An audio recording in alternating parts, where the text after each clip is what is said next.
خير يا ساره، في ايه؟ طمنيني. مفاجأة. ايه خير؟ انت كان في كده حاجة نفسك فيها بقالك فترة، ايه هي؟ جبتي لي الايربودز الجديده؟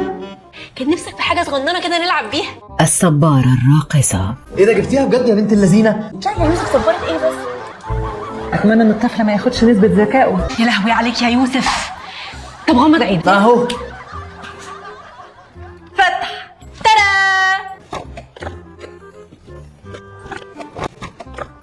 ايه ده؟ سونار. ايوه صح، السونار. ايه بقى اللي ظاهر عندك في السونار ده؟ دي الزايده. بس هو احنا مش شلنا لك الزايده دي قبل كده؟ هي بتطلع تاني يا دكتور ولا ايه؟ مش قادرة، اللي في بطني هينزل من الغداء. معلش يا دكتورة، هو من كتر ما نفسه مش مصدق نفسه. طب ما تسهلوها شويه عليا يا جماعه، وانا هعرف منين؟ هو انا دكتور يعني؟ ما تركز يا باشمهندس يوسف، ايه اللي في الصوره؟ اكيد مش صوره صباع كفته يعني. حاجة في جسم الست بتفضل تكبر تكبر تكبر لحد ما بتنزل. ها يلا. اللوز. والله انا اللي قلت الاول. لا، أنا الأول. هو ده اللي مخترع وعبقري ومهندس؟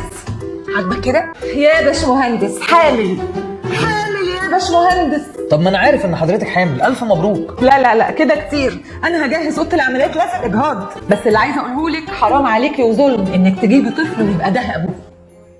تجيبي ايه؟ طفل. طب والله العظيم كنت عاوز